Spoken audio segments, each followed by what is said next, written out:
aja mbokk ñu ngi leen di nuyu bu baax a baax mbégte la ñu am à chaque fois di jànno gën seen émission entretien avec comme nag nuñ koy defee à chaque fois dalal suñu gan waxtaan ak moom actualité réew mi tey jile xam ngeen ne actualité bi dañ koy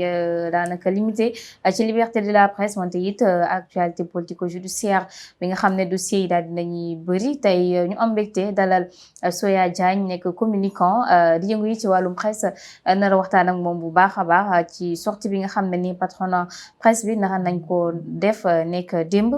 nekk suba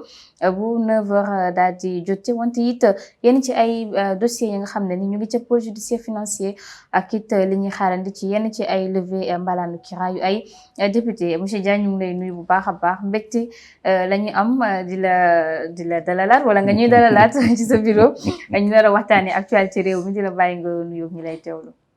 Ndak maa ngi lay nuyu. Comme d'habitude c'est toujours avec plaisir d'échanger avec toi. ñu ngi lay nuyu di nuyu mbokki internaute Public SN di nuyu aussi seen kilifa di ko masawu. gis nañ ni week-end bi c'était un peu mouvementé ci côté am mais bon ñu xam ni c'est dans le cadre de ses positions. Donc et j'espère que ils étaient bien préparés pour faire face à tout cela. Donc ñu am mbégte di am toujours c'est avec plaisir d'échanger avec toi. Merci beaucoup à vous en tout cas plaisir à partager à chaque fois yéen mbégte la ñu am ñëw fii waxtaan ak yow te it ñu nar a aborder benn sujet boo xam ne miin nga ko ndaxte yaa ngi ci yëngu mu di liberté de la presse tey fi ñu toll gis nga ne gannaaw décision bi jógee ci ministre bi yor wàllum communication télécommunication Alioune Sall mu di dagg yenn ci ay médias yi nga xam ne ni wala journaux non conforme aux lois et règles du pays ak it ñoo xam ne kenn reconnaître leen gis nañu ñu ci impacté bu bëri nañ ba ci Public SN TV ak yeneen ay patron ëllëg daanaka CDEPS ñoom dinañ janook taskatu xabaar yi tey ndax mënees nañoo wax ne liberté de la presse ak le nouveau régime dañoo commencé di ko noot. En fait hormis sax liberté de la presse mais c'est l'activité de la presse qui est l'activité des médias, l'information en tant que telle qui est menacée. Parce que bu ñu xoolee ñoom dañ ko def ci ñaari phase. Et malheureusement pour ñun ñi nga xamante ni peut-être ñu ngi yëngu ci milieu bi, on n'a pas vu venir et puis on n'a pas du tout defuñu solidarité bi nga xamante ni moo ci war. Parce que soo xoolee ñoom dañ ni cëpp ñëw la première des choses bi ñu njëkk a def mooy génne circulaire pour wax que ni lépp luy convention presse ak les services de l'État suspendre nañ ko pour le moment sans pour autant tenir en compte que ni bi ñuy ñëw fekk na ñu nekk en fin d'année la majeure partie des conventions étaient déjà exécutées ba mu jeex. Mais malgré loolu dañu ni carrément surseoir nañ ko duñu fay bëri ay agences yoo xamante ni tey ay direction dañu envoyé ay courrier surseoir aussi convention yaa xam exécuté woo tu étais en début de contrat tu ne l'es pas mais suspendre nañ c'est que dire que ni loolu benn problème la ak presse bi beneen bi ci topp mooy dañu dugg suñu biir jaboot convoquer suñuy employés maanaam les journalistes yi nga xamante ni dañu nekk sous la responsabilité du patronat convoquer les jeunes reporters xamal leen ni leen su ngeen di dund yi situation yi précarité ngeen di dund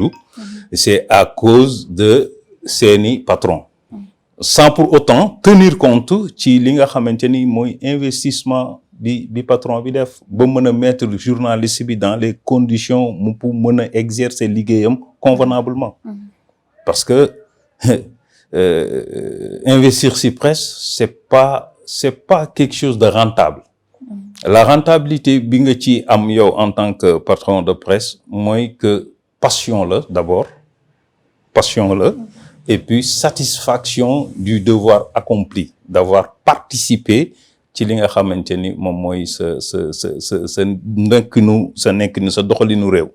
Donc foofu muy deuxième point boo xamante ni on n'a pas vu venir. Troisième point bi nga xamante ni c'est plus dramatique et c'est ahurissant mooy que le ministre en tant que tel xëy benn jour ubbi plateforme ni presse yëpp ñëw leen ngeen enregistré wu. On est allé ñu dem enregistré wu ça veut dire légitimer nañ violation bu nga xamante ni moom mi ngi koy waaj a def. ñëpp dem enregistré wu bi ñëpp demee enregistré wu mu ne yéen ñi enregistré wu léegi man damay segg te su may segg damay xool par rapport ak code de la presse bi nga xamante ni li leen neex lañ ci jël appliqué ko parce que code de la presse am na lu ci nekk loo xamante ni ba léegi appliqué wuñ ko ba fii ñuy wax ak yow appliqué wuñ ko te code boobu la ñu jël ni léegi moom la ñuy appliqué patron de presse yi c'est-à-dire il faut que tu sois en règle selon les critères définis par code bi mooy que ni sooy jël directeur de la publication dafa war a am 10 ans d'exercice dañu la fixer salaire bi nga xamante ni moom moo ko war a fay soo amee rédacteur en chef dafa war a am 7 ans d'exercice dañ la fixer salaire bi nga xamante ni si convention presse la nekk da nga ko moom nga war a fay et puis su fekkee presse en ligne la nga am troisième personne boo xamante ni journaliste lay nekk donc loolu code bi moo ko wax mais ñoom ñu ne léegi pour reconnaître l'existence d'un média il faut que moom mu conformer wu ak code bi mais est-ce que état bi nga xamante ni mooy reconnaître existence média boobu est-ce que état boobu moom conformer wu na ak code bi d'abord ba pare. donc loolu est-ce que yéen patronat yi taxaw ngeen ci wax ci aussi parce que gis nañ ne vous êtes un peu éparpillé. mooy li may wax que ni ñun suñu manque d'organisation ak xëy na ñàkk a maîtriser texte yi moo waral ñoom ñu jaar ci brèche boobu pour mën a teg lii nga xamante ni c'est une violation flagrante de la Constitution. Parce que si la Constitution sénégalaise nous dit que ni ici au Sénégal c'est la Constitution mi nga xamante ni mooy ndeyu charte réew mi moo wax que ni fii Sénégal pour média entreprise de presse exister fi soxlawul benn autorisation de qui que ça soit c'est-à-dire c'est une déclaration nga dem ci sa ministre de tutelle nga déclarer que ni sa média ubbi nga ko existé na bés ni ki tey maintenant li nga xamante ni yow en tant que média soxla nga ko pour li nga bëgg a liggéey mu sotti tu es obligé nga dem jël ay journalistes de métier de profession ñu jàng ñu am xam-xam ñu xam bu baax lan mooy le traitement de l'information nga jël leen jox leen ñoom ñu doxal mais jox bi nga leen di jox ñoom ñu doxal du caagee ni bés boo ko deful rek da nga war a encourir ay sanctions pénales parce que tey code de la route soo ko violé lan moo la ciy fekk. des sanctions. dan la du contravention. est-ce que da ngay brûler feu rouge rek ñu jàpp la yóbbu la police. juger la tëj la. def naa les rares fois yi nga xamante ni police day am yoon ci code de la route mooy bu accident amee mu am dégâts corporels ñaari accident sax bu amee policier bi danaa la woowal huissier mu constaté ko su yamee ci dégâts matériels. code du travail soo ko violé est-ce que dañ lay jël yóbbu la tribunal bu dul tribunal du travail mu àtte la lii la ciy dal c'est des sanctions. musuma gis benn code bu weesoo code pénal bu ñuy violer ay sanctions pénales di la ci fekk et mieux su fekkoon ni tey le ministre il avait envie d'organiser dans le bon sens de bien faire moi je pense que soo remarqué ay dysfonctionnements ak ay manquements ci par exemple l'existence des entreprises par rapport ak le respect du code de la presse moi je pense que l'idéal serait mu jël entreprise yi encadrer leen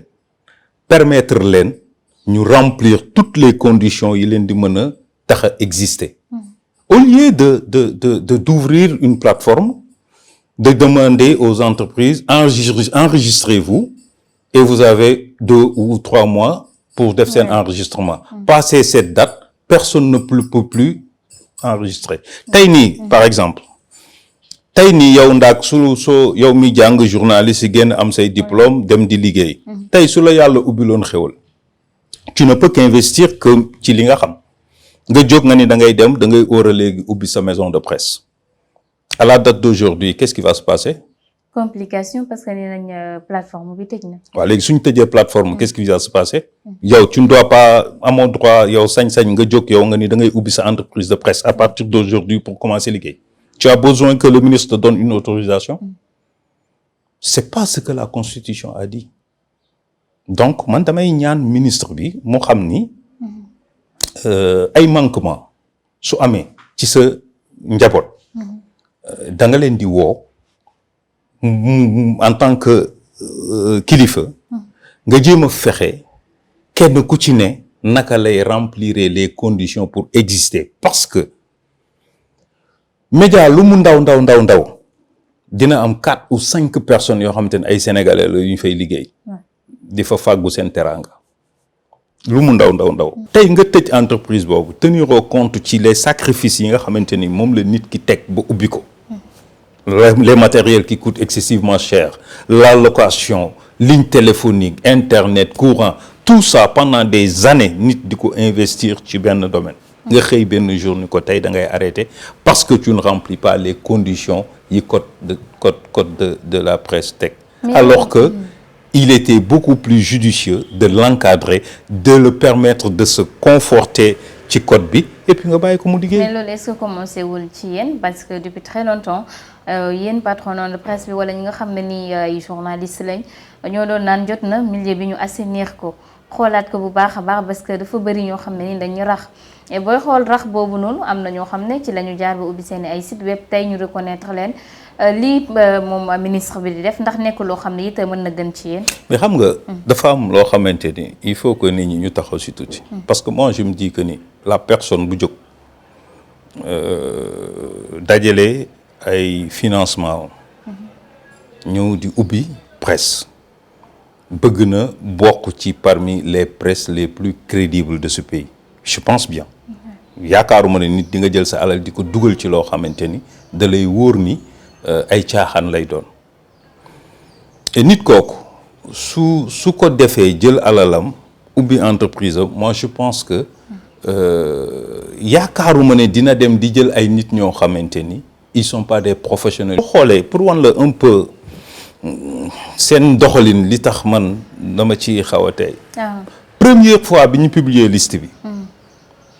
y a eu beaucoup de gens yoo xamante ni boolewuñu leen si liste bi. dañ def tollé def tapage kaas yuuxu wax. deuxième liste bi mu génnee soo defee remarque ñi doon yuuxu ñëpp lañ dugalaat. sauf Aïssatou. sauf Aïssatou. oui. mais ñu ci bari ñu doon yuuxu di kaas bi deuxième liste bi génnee dugalaat nañ leen. et pourtant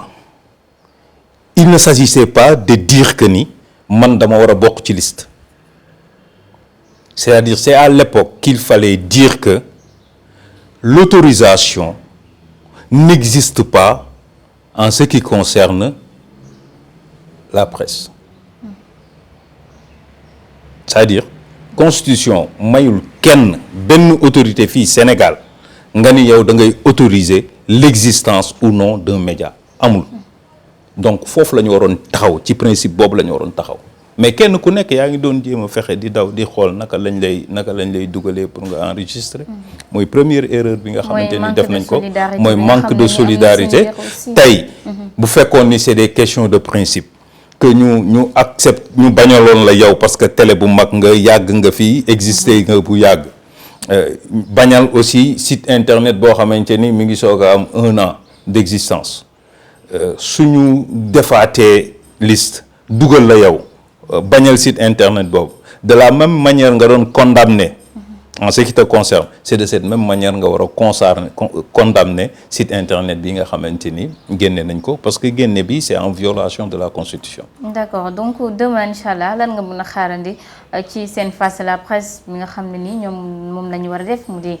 patronat yi à 9h maison de la presse fàttali nag bi passé dañ leen bañaloon accès bi foofee. Bon, je pense que biñ ko bañee aussi ils ont donné les raisons. Ils ont dit que demande d'autorisation bi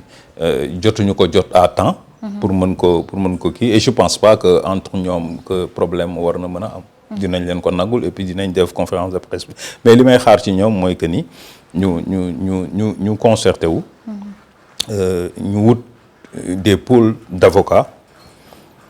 notifier nañ leen acte bi parce que ils pouvaient pas poser d'acte sans pour autant ñu notifier acte bi. mais dès l'instant que notifié nañ acte bi nañ jël acte bi dem fi nga xamante ni mooy yoon atte ñu parce que yoon daf fi nekk. mais gis nañ ne aussi ñu jaxale foofu ci milieu presse bi mu di ministre bi ndax jàpp nga ne un jour di ngeen dem ba trouver ab terrain d'entente parce que moom il a été radical ci ay propos xam ne képp koo xam ne daanaka confirmé woo ci code de la presse ni mu bindoo yow li nga war a am yépp da lay considérer comme exercice illégal. Mais c'est là où le bas blesse. Parce que le ministre, il ne lui appartient pas à lui de désigner ou d'exclure ñi nga xamante ni dañu war a liggéey ci presse dañu war a liggéey ci média mooy li ma la wax sànq lu la constitution may constitution du Sénégal lu mu la may amul benn autorité fii Sénégal bu la ko mën a xaj parce que loolu wax ji foofu rek la tënku c'est-à-dire ce que la constitution nous donne comme droit et devoir kenn mënuñu ko xaj et loolu mooy wax ji donc moi je pense que peut-être il a été abusé il a été peut-être mal conseillé parce que amul intérêt moom en tant que ministre de la communication di dem en guerre ak ñi nga xamante ni ñoo bokk ci njabootam donc je pense que tôt ou tard les gens vont se retrouver et toog waxtaan parce que aussi c'est pas du tout intéressant depuis le président est là les gens courent derrière benn audience pour toog waxtaan ak moom ci li nga xamante ni moo jëm ci presse et mënuñu ko am c'est pas du tout intéressant que le ministre aussi war a nekk ci posture va-t-en-guerre même si fekkee ni sur 500 et quelques médias tu as autorisé 200 et quelques les autres nga ne leen yéen vous n'êtes pas des médias mais les 200 et quelques yi ñu autorisé c'est-à-dire que ni du jour au lendemain mën nañ xëy tam ni leen yéen tamit vous n'êtes pas des médias parce que quand on commence à violer les règles on les viole toujours donc ñoom il faut ñu xam ni toog sama coin parce que j'ai été autorisé man média là donc que les deux médias non c'est pas ça ça résout pas le problème il faut que les gens soient solidaires ñu xam ni les luttes on les mène par principe la nit ñi di jógee di xeex principe bi fii mooy que ni la constitution ne donne pas le droit au ministre d'exclure des médias ou de les interdire ou au pire des cas de les traduire en justice. C'est pas son droit. C'est pas au ministre de faire appliquer le code de la presse. L'application du code de la presse c'est pas du ci ministre bi. Man en tant que employeur su fekkee dama enfreindre code de la presse mais c'est sama employé am na moment am sañ-sañ jël ma yóbbu ma inspection du travail ñu àtte ñu mais du ministre bi mooy toog nii moom mooy appliquer code de la presse et puis may xool li ma ci neex ma appliquer ko li ma arrangé wu laay appliquer li ma arrangé wul je tourne la tête c'est pas comme ça. en tout cas mu ngi noonu ñu wax ci leneen bi la yoon ñu dugg ci wàllum justice ak it politico-judiciaire doon lañ ko mën a toppee parce que dossier yu bëri ñu ngi naan politique da ci laxasu justice mooy def liggéeyam mais vous parlez des fonds force Covid-19 tey gis nga à l'Assemblée nationale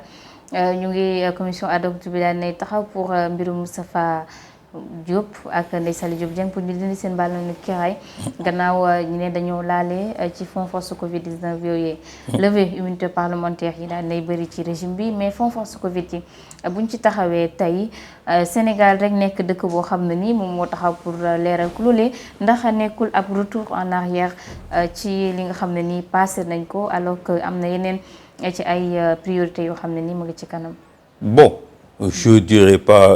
pas ça parce que reddition des comptes dafa nekk exercice boo xamante ni c'est normal ci doxalinu réew sauf que façon bi ñu koy defee Sénégal fii mooy poser problème. Ah bon? Parce que Sénégal dañuy bàyyi ba nga exercer ba dem ñuy soog a ñëw naan dañuy def reddition des comptes alors que reddition des comptes ça devait se faire au cours de l'exercice. C'est-à-dire moment bi ngay nekk bi ñu lay fal. ba moment bi ngay génn à tout instant war nañ ñëw chaque fin d'année par exemple chaque fin de budget war nañ ñëw xool lañ la joxoon naka nga ko exécuter et là on fait la reddition des comptes. noonu la ko normalement c'est comme ça que ça devait se passer mais malheureusement fii au Sénégal dañ lay bàyyi nga exercer. fii moo xam 5 ans 6 ans 10 ans ba nga dem sa yoon. ñu soog a ñëw nag naan dañuy def reddition des comptes pour mën la jébaane. En fin de compte parce que moment bi nga xamante ni nit ki mi ngi exercer di def ay pratiques yoo xamante ni il peut dans sa tête penser que ces pratiques-là sont en norme avec li nga xamante ni moom mooy les règles de gestion parce que tradition la lu mu fa yàgg a fekk la ñu koy doxalee mu ñëw moom itam di doxalee noonu alors que ces pratiques peuvent ne pas être en norme. Donc su fekkee ni moment bi muy exercer ngay def reddition des comptes di nga am chance ñëw xamal ko ni ko yoon bii nga jël nii nga koy defee nii baaxul donc arrêteel nga delluwaat ci li nga xamante ni mooy orthodoxie des finances publiques. su ko defee nga mën a am gestion boo xamante ni dafay sobre et vertueuse. Mais malheureusement bàyyi nit ki mu exercer nekk ci ay erreurs nit mën na tromper wu de bonne foi hein. C'est pas que tout le temps si parce que non il y a des pratiques yoo xamante ni fii on les fait en gestion ñu dem ba yaakaar ni norme la alors que du norme habitude kese la donc kooku bu fekkee ni moment bi muy exercer yow ñëw nga pour def contrôle bi gis ko ci pratique yooyu et que tu lui fais comprendre que ni pratique yi ngay def c'est pas permis en finance moom di nga ko may chance mu rectifier wu ba mën a doxal li nga xamante ne moom mooy norme mais malheureusement fii on le fait pas dañu lay bàyyi ba nga exercer ba dem ñu soog a ñëw di def reddition des comptes. En tout cas mu ngi noonu te it ñu bëri ñu ngi naan espérons que du virer ci ab règlement des comptes. Non xam nga bon ça dépend parce que man je me dis que ni fonds Covid-19 déjà j'ai pas compris le pourquoi le président Macky Sall a voulu en faire benn compte boo xamante ni dañuy gëstu saytu yorin bi nga xamante ni moom moo ci nekkoon parce que dañu nekkoon en période ñun ñëpp fàttaliku nañ période Covid bi naka lañ ko doon dundee du moins dañ nekkoon en période de guerre le monde était en alerte maximum les frontières étaient fermées ku nekk yaa ngi toog sa réew alors moom ci boppam président consulté tout ñëpp ñi nga xamante ni ñoo fi nekk di personnalité nga xam société civile parti politique autorité coutumière et autres ñëpp consulté na leen ba ñu xam ni que ni tey ànd bokk ndey bokk baay moo ñuy mën a permettre ñu mën a résister li nga xamante ni mooy corona. Alors la première des choses mooy que ni dem na assemblée moom président comme feebar bi buggul woon daje. mu demander à ce que ñu permettre ko muy gouverner par ordonnance ci biir loolu ñu am dérogation boo xamante ni permettre nañ ko aussi pour marché public yi ñu mën di ko def sans pour autant ñuy def ay appel d'offre ak ay kii yooyu dérogation boobu amoon. Alors ci noonu 1000 milliards yi c'est pas de l'argent liquide bu ñu jël rek technique ku nekk ñu séddale jox la non ça c'est pas passé comme ça mais buñ ci naree dugg dafay compliqué alors il y a eu des gens yoo xamante ni jox nañ leen tey dama ciy jël ñaari exemple bi ci njëkk mooy Moustapha Diop Moustapha Diop petites et moyennes industrielles la yu bari tailleurs yi nekk ci biir Sénégal nañu xool naka lañ leen mën a jàppale ba ñoom Covid bi duñ ko yëg comme niñ ko war a mën a yëgee alors ñu ne kon nañu leen dénk li nga xamante ni moom mooy fabrication masque yi comme masque la rek et que les gens avaient pu créer ay masques par tissu ainsi de suite donc ñu ne nañ leen jox masque yi alors ñu jox tailleurs yi marché masque yi mais d'après les explications du ministre beaucoup de tailleurs bi ñu ñëwee dañu wax que ni ñoom amuñu compte bancaire et que mënuñu liggéey ak état mu leen di joxal chèque boo xamante ni dañ koy yóbbu di ko déposer parce que nag ñi wóolu état bariwul de Sénégal fii ñu nekk nii ñi wóolu état ak ñi àttan boru état nit koo xamante ne bu la amalee amoo kenn koy dem ni moom ngay poñe pour mu fay la day metti de voilà donc ñi wóolu état bariwul donc ñoom ñu nekk si logique boobu demander à ce que ñu leen di fay par comptant mais li ci gën a grave mooy même su fekkee ni dañu violer li nga xamante ni moom mooy les normes des finances publiques parce que ça interdit à ce que l'État en tant qu'entité puisse faire des paiements au cash c'est un fait mais la situation bi ñu nekkoon est-ce que permettre woon parce que dañ nekk si situation ba def dérogation ni mën nañu sax bàyyi marché public yi mu jàll c'est-à-dire façon bi ñuy attribuer marché public yi mën nañ ko alléger ba nga xamante ni dinañ mën a permettre gré à gré comme c'est permis mais dinañ ko gën a mën a permettre ni ñu defee woon noonu dérogation est-ce que mënuñu woon def tamit dérogation si ni nga xamante ni moom mooy norme des finances publiques d'une bonne gestion parce que tey su fekkee Moustapha Diop sur 2 milliards et quelques si je ne me trompe pas tailleurs yi nga xamante ni ñoom la ñu joxoon marché bi tailleurs yi exécuter marché bi def seen livraison ñu fay leen au comptant ñi fay ñëpp ku ci nekk mën a taxaw ni man livré naa tant de masques fay nañ ma tant mu conforme ak li nga xamante ni mooy li nekk ci marché bi je ne vois pas pourquoi mu war ci mën a am problème même su fekkee ni dañu violer li nga xamante ni noonu la marché noonu la noonu la finance publique di doxee parce que à situation extrême mesure extrême situation de guerre lañ nekkoon donc mesures yi ñu waroon jël aussi dafa waroon nekk mesure yu gën a xaw a mën a génn ci normes yi nga xamante ni moom la ñuy appliquer habituellement beneen bi ci topp mooy ñi nga xamante ni tey dañ leen tudd ci rapport la rek ay nit a ko def deuxième exemple bi dañuy ñëw ci li nga xamante ni mooy ceeb bi nga xamante ni Mansour Faye dañ ko ci citer avec les fournisseurs heureusement pour eux ils n'ont pas vendu qu'à l'État parce que aussi ñu ngi doon jaay ay privé alors su fekkee ni fournisseurs yi kii nga xamante ni dérogation bi mayoon na ko ministère d'âge bi nga xamante ni dérogation mayoon na ko mu traiter directement avec les fournisseurs sans pour autant def appel d'offre mu ne non man damay def appel d'offre xam nga ni kooku bëgg na lu leer mu def appel d'offre ñu sélectionner les mieux disants sur les offres de prix yi mi amoon yëpp les mieux disants yooyu fournir ñu fay leen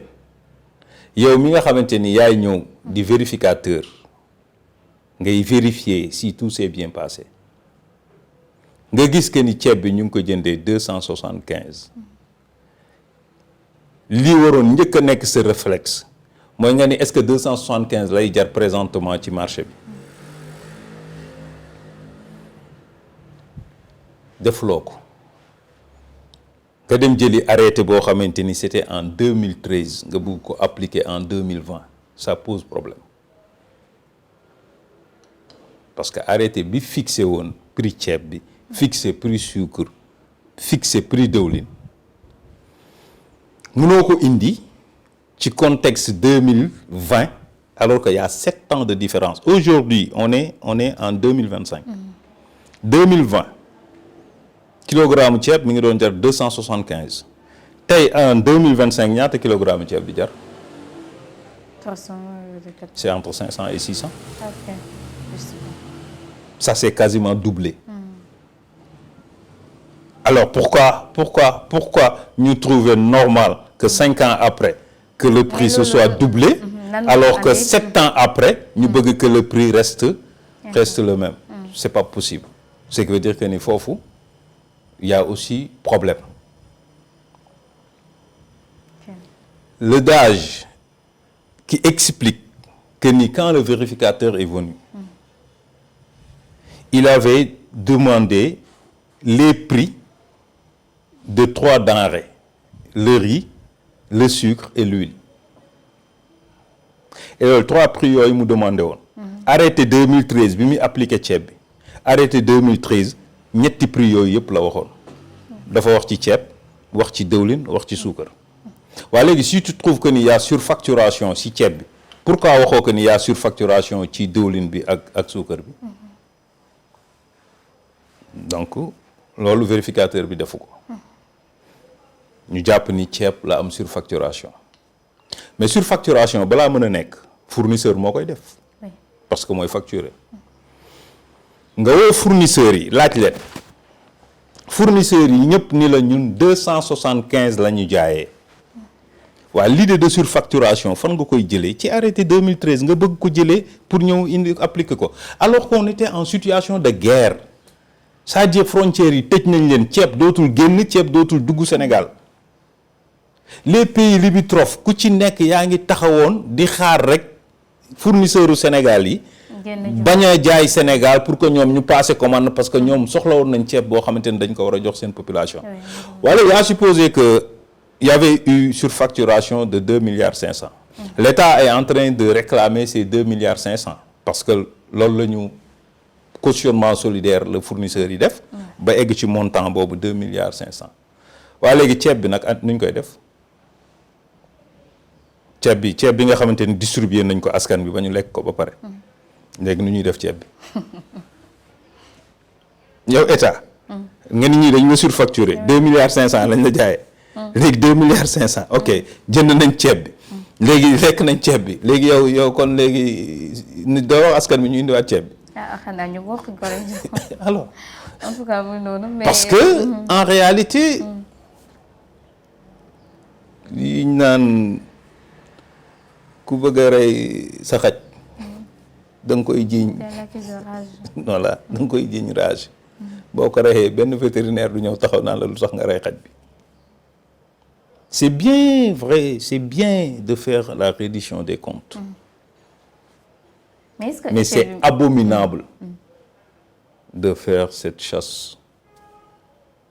aux anciens dignitaires du régime de Macky Sall. Mais est-ce que effet bi mu def nii yëpp est-ce que aussi c'était nécessaire dinañ conférence de presse d'ici conférence de presse par là woote diw dinañ ko topp dafa lekk suñu xaalis ndax toole bi mu am nii yëpp jaroon na ko ci cadre réduction des comptes. man personnellement man Soya Diagne de li ma wóor ba wóor mooy que ni la justice sénégalaise fonctionne à 100%. tous les jours tribunaux yi ñu ngi àtte sénégalais yi ku jox dëgg ñu jox ku am dëgg ñu jox la dëgg ku tooñ ñu teg la daan yi yoon wax loolu tous les jours 8 heures ba des fois 2 heures du matin tribunaux yi dañ ciy nekk mais les dossiers politico-judiciaires yi man gëwuma ko ah bon gëwuma ni reddition de compte la règlement de compte laa ko gëm na gëm donc gëwuma ci dara que muy conférence de presse bu parquet def le parquet sous tutelle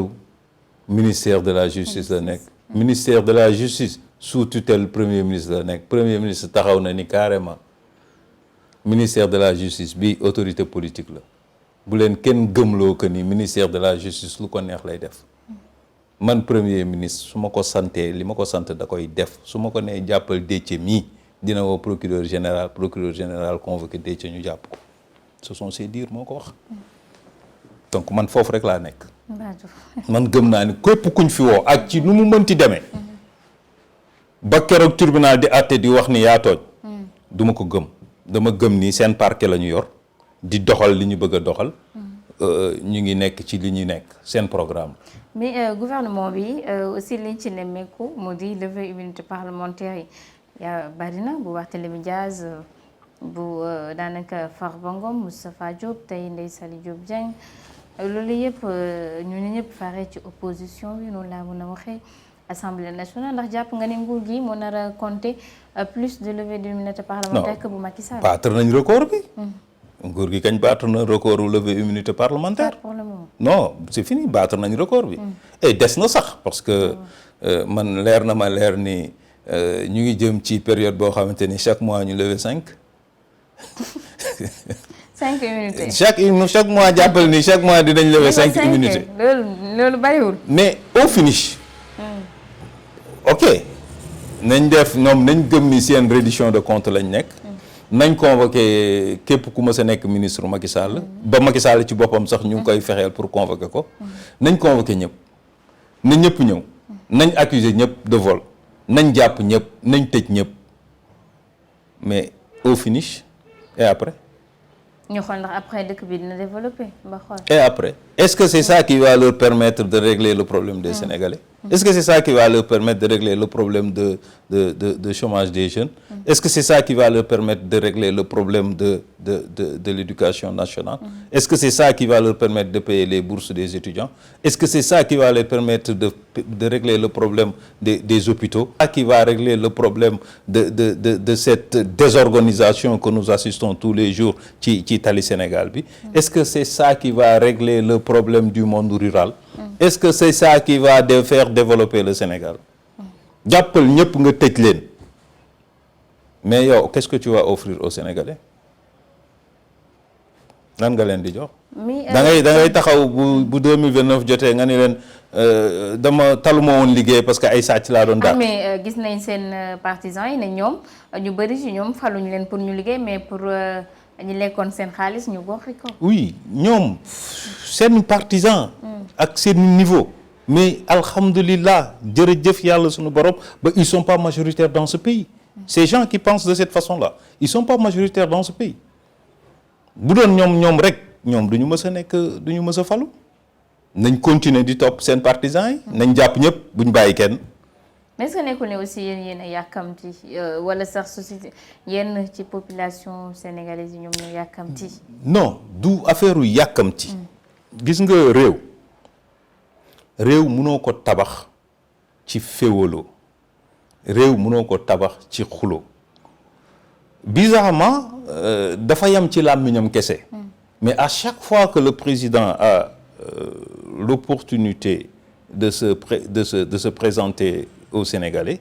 de les parler, il dit tout le temps que dafa bëgg Sénégalais yi booloo bokk ndey bokk baay unité nationale mais bon ce ne sont que des paroles. réew benn nit du ko tabax ñaari nit du ko tabax benn groupe du ko tabax réew askanu lëmm ñoo koy tabax Macky Sall en a fait les frais. Macky Sall kenn du ne amul bilan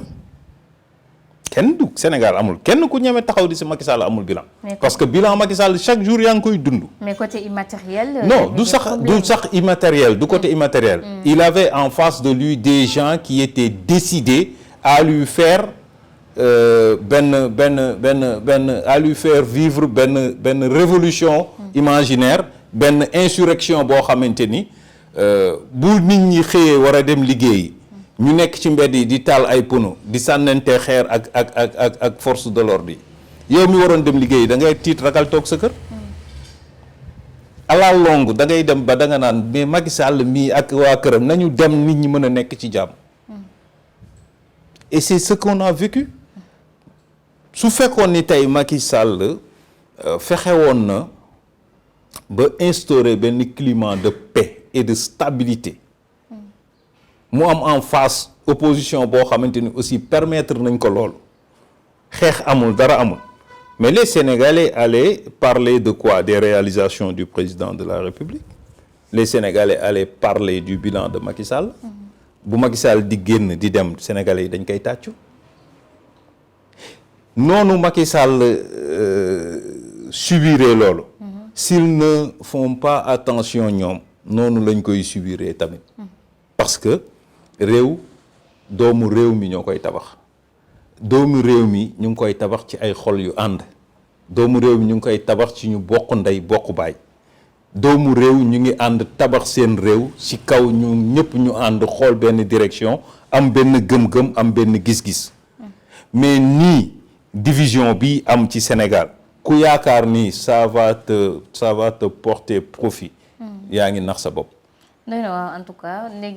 le Sénégal est en train de se diviser d'une façon extrêmement grave. Nit dañ koy yóbbu kaso sax nit ñi taxaw fële di tëgg sabar di tàccu naan ñaw nit gaañu nga taxaw naan ko ñaw. Ça c'est pas nous, c'est pas sénégalais. tey xool yi lan moo ko yàq lan la ñu mën a wax ne. mais politique moom moo andi mais politique yàgg na di am ci réew mi tey. oui mais politique bi façon bi Pastef defee politique kenn daf ko mës a defee Sénégal. de 1960 à nos jours façon bi Pastef opposé wu kenn mësu ko def. Ablaye Wade nekk na fi xale yi jox ko bopp muy opposé wu mais à chaque fois bu ñu ko bëgg a franchir loo la ligne rouge danaan leen jamais je ne vais jamais marcher sur des cadavres pour dugg biir palais. loolu la Ablaye Wade gëmoon dem ba dugal ko ci bopp ndaw yi nga xamante ni moom la àndaloon. Macky Sall mi bi muy wut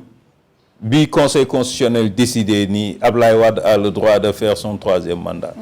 li mu jàppoon lépp daf ko bàyyi ni maa ngi dem campagne wax ak sénégalais yi. donc la façon dont Pastef s'est opposé au Sénégal parti musu ko opposé wu. la façon dont la haine existe actuellement dans la politique musul am Sénégal. te loolu nag seen intérêt la ñoom parce que ñoo yore càq bi. Macky Sall mënoon na fi nekk di moytu di daw di moytu parce que moom moo yoroon càq bi te bëggul woon càq bi dagg ci mbaatam mais ñoom tey ñoom ñoo yore càq bi. donc c'est de leur intérêt à ce que ñu pacifier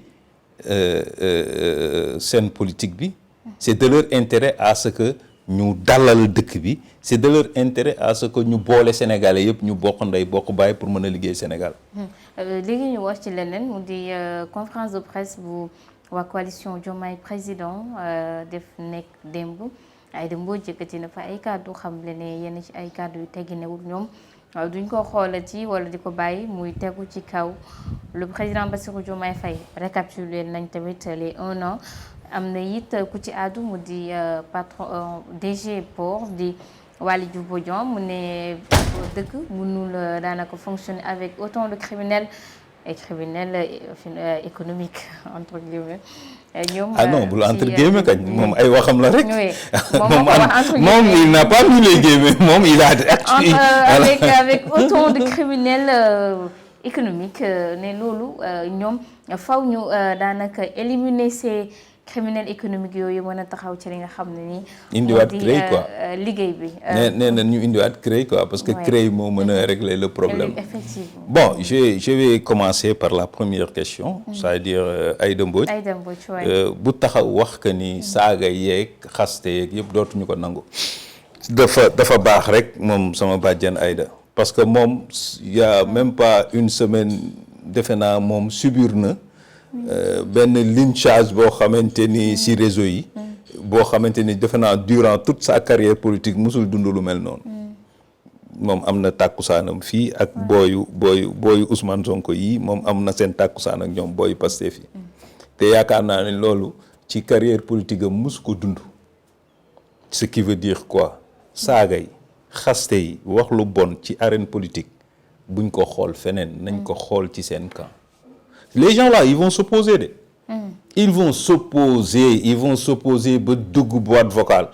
Mais je reste persuadé parce que li ma xam ci ñoom ils ne feront jamais comme Pastef. Ils ne vont pas s'opposer de la même manière que Pastef. pour saaga xaste toj taal menace non loolu buñ koy wax na yem ci ñoom parce que ñoom ñoo mel noonu ñoom la loolu nekk ci seen ADN mais ñii tal nañ leneen lu dul loolu et je reste persuadé qu'ils ne vont jamais s'opposer de la même manière que Pastef encore une fois de plus maintenant que Diomaye président toog ba mu neex ko mu woote conférence de presse mais Diomaye président xanaa c'est juste à la personne de Aïda Mbodj et de ses amis qui sont dans le gouvernement parce que si je me trompe pas ñi ma gis ñu toogoon démb ci table Diomaye président mooy les servis mooy ñi nga xamante ni tey ils sont nommés et pourtant Diomaye président seen benn membre mais nommé nañ ko président jël décret nommé ko waa Pastef Diop taxaw ni du ci dal Samba Ndiaye est-ce que animu tey ba tey ba fii ñuy wax ak yow Samba Ndiaye jëlul fonction le premier ministre a dire que ils l'ont réglé de leur manière parce que décret bi kenn promulgué ko kenn promulgué wu décret bi nga xamante ne moo ko nommé pour mu mën a dem jëli fonction waaw lu tax Diomaye président waxuñu ci lu tax Aïda Mbodj waxul ci loolu les leaders yi nga xamante ni Diomaye Faye bi muy candidat di wut il les a appelés individuellement ku ci nekk daf la woo téléphone ni la dama bëgg nga jàppale ma ñooñu ku ci nekk au minimum les leaders ont contribué à hauteur de 1,5 million par personne au minimum. Ah bon? Ah oui alors bi ñu faloo ba léegi premier entretien bi Diomaye am ak ñoom après élection dafa ni leen dama bëggoon ñu supprimer turu Diomaye président bi parce que élection moo ko taxoon jóg te comme élection bi passé na ñu jéem a xool ban tur lañ koy tuddee pour ñu mën a àndandoo ñu liggéey mais ba léegi Diomaye président la tudd Aïda Mbodj mission boobu mission wam la en tant que présidente c'était à elle de faire ce travail pour au moins proposer au président quelque chose bu nga xamante ni dina ci mën a sukkandiku. Macky Sall avait sa mouvance présidentielle le Benno Bokk Yaakaar Ablaye Wade avait ses amis alliés yoo xamante ni dafa ànd ak ñoom gouverner ba muy pare. moom Aïda Mbodj su matoon présidente bi mu doon tey li muy def mooy dina dimbali président pour que les leaders yamu àndaloon doon wut ku ci nekk nga mën ko ngeen mën a continuer seen cadre de concertation et de proposition d'idées yoo xamante ne président dina ko mën a joindre ci politique am mais ça defu ko groupe WhatsApp bi mu yor sax dégg naa ku sëqat mu génn la ba am na beneen groupe WhatsApp parallèle ñi génn ci groupe WhatsApp bu Aïda Mbodj yëpp dañ dem créer seen groupe WhatsApp. mais est-ce que loolu aussi mën nañoo rejoindre les propos de maître Moussa Diop parce que moom génnoon na fi mu ne coalition Diomaye président doonte moom mu ngi ci biir dafay des mais dafa primé. mais en fait man je pensais que sax ñoom après élection législative dañuy tas. parce que élection législative dafa jot Ousmane Sonko ni ñun demuñu ak Diomaye président dañuy dem ak suñu parti Pastef c'est-à-dire sénégalais moo bëgg nguur rek ñoom ñii fa toog Diomaye président ay poste la ñu bëgg rek ay kii mais man loolu da nga ma koy def damay dem sama yoon. en tout cas doy na mënuñu ànd wut nga am bedd ma sànni ma dàq ma fële mooy kon ne di topp sa ginnaaw naan maag yow ñoo ànd boobu ci ban sens la ànd boo xamante ne buñ la nomee buñ jógee yuuxu doo jël fonction bi ma faloo ba léegi benn yoon lañ mës a toog ñu waxtaan rencontre des présidents xaw ma nuñ koy tuddee sax des leaders xaw ma lan conférence des leaders xaw ma defuñu ko groupe WhatsApp la ñu yor Aïda ku mu neex dugal ku mu neex génne yow traité nit ñi de voleur wax lu leen neex mënoon na ñàkk Aïda tey bibliothèque la waroon doon ci politique parce que elle fait partie des rares personnes si je ne me trompe pas elle doit être la seule personne d'ailleurs bu ànd ak Abdou Diouf ànd ak Ablaye Wade Macky Sall Diomaye mu fekkee ñeent kii yëpp à part donc beneen taxawaay la waroon am tey politique bu ci yëngu amoon normalement su yëngu amee ci politique Aïda Mbodj moo waroon mën a sol dàllam dem dox ko wax ko ba ñëpp ànd nekk benn parce que am na maturité boobu mais tey lii ñu ko defloo nii démb mu toog di xaste di wax yenn wax yi jaru ko àdduna bi jeex na ba pare kenn ci ñoom dootu fi dund at yi nga jot a dund doy na waa en tout cas donc il faut ñu delloo si seen xel mais pour sànq yaa ngi ko doon wax dinañ jàpp ñëpp tëj ba xool ndax dinañ defar réew mi mais pour les propos de Waly Diouf Bodian d'ailleurs gis nañ ne à chaque fois moom day insister ci justice bi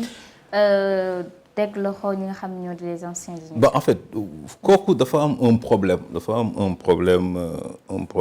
rancune la benn haine la. Diouf am na existé na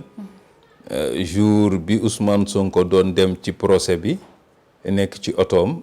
te yuuxu naan Waly jox ma ko téléphone defe naa jour boobu la nit ñi xam ni sax am na ku jege Ousmane Sonko ku tudd Waly parce que moom mësul wax. Parler, tu te dis que ces genres de personnes-là, s'ils continuent à prendre la parole publiquement, ça ne fait que accentuer la division bi nga xamante ni mi ngi am présentement et qu'on le regrette. Parce que tey moom Waly Diouf mënul wax ku sàcc ak ku sàccul. Et à chaque fois que Waly Diouf jël parole, les gens se gën a gëm ni les dossiers là ce sont des dossiers purement politiques parce que moom du juge du procureur du magistrat ku sàcc ak ku sàccul du moom moo koy wax c'est pas à lui de qualifier ou de déterminer des voleurs CREI bi mu wax ni nañ ko delloo siwaat CREI boobu bu ñu ko delloo si waatoon tamit taxul CREI même bu ñu ko delloo si waat parce que CREI existé na am na mais moom CREI bi mu bëgg ñu delloo si waat ko mooy CREI bi toppoon Karim Wade nee na nañ delloo si waat CREI boobu jël ko loger ko parquet financier génne ko OFNAC te même CREI bi nga xamante ni moom fi nekk nii présentement soo ko génnee OFNAC nga yóbbu ko parquet financier aussi du tax CREI boobu jàpp kenn su amul ay preuves. Donc moom CREI bi mu bëgg ñu indiwaat mooy CREI yu Karim Wade ba nga xamante ni damay ñëw fekk la nga toog ndaak ma ne la ndaak sa daal veste bii nga sol sa dàll bii nga sol sa oto bii nga gaare sa kër yi foo ko jëlee kaay wax ma foo ko jëlee te fexeel ba bu ma wax ni dañ ma ko may parce que may man nanguwuma ko c'est-à-dire moom façon poursuite boobu la bëgg ñu indiwaat ko c'est-à-dire ñëw fekk nit ñi ñu toog ñu leen kaay leen wax ñu fu ngeen jëlee seen oto seen kër yi seen compte bancaire tant de millions transité nañ fa ñëw leen ngeen jox ñu les preuves de xaalis bi nga xamante ni jaar na fa mais loolu c'est révolu la justice ne fonctionne plus comme ça droit international yi Sénégal ratifié mayeetu ko may ko Sénégal d'ailleurs looloo waraloon dans l'affaire CREI Karim Wade ba fii ñuy wax ak yow saa yu Karim Wade et ses avocats demee à l'étranger porter fa plainte le Sénégal day am victoire parce que façon ni ñu tëggee CREI bi moom la yoon nanguwul c'est-à-dire àdduna bii ñu nekk nii tey moo nangootul façon boobu c'est-à-dire nga àtte nit ba pare ni ko yow yaay firnde ni yow doo sàcc yoon mun ko nangu soo àttee nit ba pare nga ni ko yow munoo am possibilité nga def appel c'est-à-dire yoon mun ko nangu te seen façon boobu keroog maa ngi dégg le ministre Ismaïla Madior Fall di ko wax même haute cour de justice ci anam bu mel noonu lañ ko tëggee parce que loo xamante ni y a 23 ans ñu tëgg ko kenn mësu ko réfléchir kenn mësu ko adapter kenn mësu ko réactualiser soo ko bëggee ñëw bëgg ko appliquer en 2025 il y aura forcément des problèmes. En tout cas dana waa ñu jeexal ci décision conseil constitutionnel ñoom 7 sages yi jëlaat nañu ab décision boo xam ne bari nañu ko magnifier gannaaw moom Feu Badio Camara ñoom jëlee décision ne le président Macky Sall na organiser les élections présidentielles mbala moom mu tànn datam ba sax tànn seeni date teg ko ñu rejeté waat proposition de loi portant sur l'interprétation de la loi d'amnistie bi Amadou Ba yóbbuwoon à l'Assemblée nationale mu nekk benn décision boo xam ne nag que muy opposition bi que muy parti au pouvoir bi ku ci nekk ñoo ngi créé ne yow yaa am victoire yow sa jàngat ci décision bi nga xam ne nii conseil constitutionnel daal dina ko yëg. non victoire moom Pastef moom dañuy dëbb ndox rek mais xam nañ ne amuñu victoire xam nga mënuma bëgg dara indi ko ci samay député ñu défendre ko pendant toute une journée ku ci ne di wax li tax nga bëgg loi bi jàll nga jël loi bi voté ko à l'unanimité say député yépp voté ña nga xamante ni ñi ngi jàkkaarloo nag yow naan la li ngay def baaxul bàyyi la ba nga voté ba pare ñu jël ko ñoom yóbbu ko ci yoon ni ko atte ñu kii dafa ni lii la bëgg a def baax na ñun ñu ne ko lii mu bëgg a def baaxul atte ñu kooku atte ni lii ngeen bëgg a def yéen ñi baaxul nga taxaw yëkkati sa loxo ni yaa am ndam loolu c'est du dañuy nax seen bopp encore une fois te di nax seeni militant li am tey dëgg mooy Pastef buggul woon interpréter loi d'amnistie parce que loi bu clair bu net xaw ma luñ ciy interpréter te ñoom wax nañ ko ci seen biir wax nee nañ dafa am luñ bëggoon leerlu te liñ bëggoon leerlu léegi xam nañ ni loolu am na maanaam conseil constitutionnel wax na leen ni leen les crimes de torture traitement dégradant ainsi de suite yooyu yëpp bokkul ci li nga xamante ni moom mooy loi bi d'après les conventions et les trucs yi nga xamante ni Sénégal ratifié na ko ci droit international mais ñoom quand on parle de traitement inhumain de traitement dégradant de torture et autres ñoom dañ ko jël rek féetale ko force de l'ordre yi ñoom nag fu ñuy def seen bopp pourquoi leur fameuse loi d'interprétation vouloir les exclure du champ des poursuites yow nga ñëw fekk bus buy dox nga sànni ci cocktail molotov mu tàkk ay xale dee ci loolu du traitement dégradant nga fekk nit mu nekk ci këram ak njabootam nga sànni fa cocktail molotov mu tàkk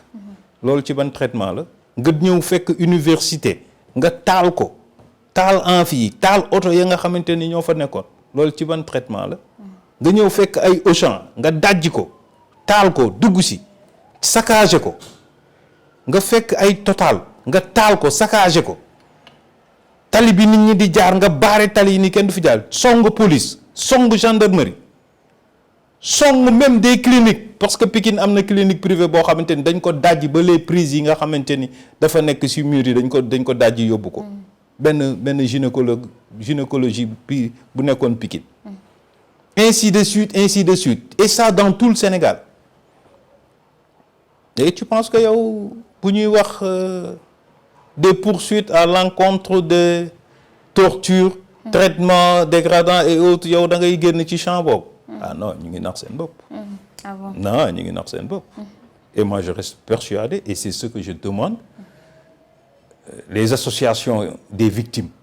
parce que ñoom dañu yaakaar ni victime c'est juste seeni manifestants yi ñu jàppoon ba emprisonné leen pour ñoom ñooñu la ñu tuddee ñoom victime mais les véritables victimes ils sont là ils sont pas des politiciens qui se constituent en association et qui aillent porter plainte et on verra si ñoom dinañ génn ci champ boobu ou pas en tout cas espérons que it coow bi wu jur ni yëpp dina jeex amoon nañ mbégte sekk ak yow bi lee waxtaan waxtu bi boo ñu daal di dab mbégte à chaque fois en tout cas di ñëw di la interroger ci question d'actualité yi nga xam ne nii ñooy gën a fës ci semaine bi di la bàyyi nga tàggoog ñu la doon. c'est partagé ndak c'est toujours un plaisir saa yu ma toogee bañ a wax rek yow yaa mën a loqati waxloo ma quoi donc c'est avec plaisir aussi de répondre à tes questions et de participer au débat d'actualité donc suma dernier mot tàggatoo c'est à l'endroit peut-être des autorités et je leur demande humblement et très solennellement de faire bala terre Sénégal sénégalais yëpp ko mën a tabax sénégalais yëpp ko war a tabax vous avez eu la chance d'être jeune d'accéder à la magistrature suprême en tant que jeune teg leen lii ngeen di def nii yëpp ci suuf ngeen woote le président a fait woote na dialogue génne nañ terme de référence yi malgré président ngi woote dialogue premier ministre mi ngi traiter les gens de résidus ci côté bi et je demande à l'opposition de ne pas tomber si piège am parce que piège bi mu leen di tegal ni mooy que yéen ñëpp ngeen boycotté su ngeen boycotté l'opposition significative dina boycotter. D'autres iront, ils feront leur semblant d'accord,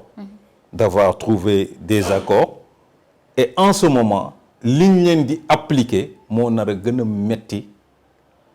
Le boycott n'a jamais profité à personne. Man, j'étais pour que nous boycottions. Et j'avais même écrit sur ma page Facebook. Mais bi ma lire TDR yi, je pense que ce qu'ils cherchent, c'est de faire des modifications très profondes de notre constitution sans pour autant passer par des voies référendaires.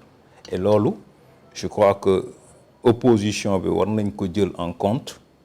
Et ça sera aussi l'occasion d'aller pour une fois sax jàkkaarloog Ousmane Sonko. Fudul assemblée.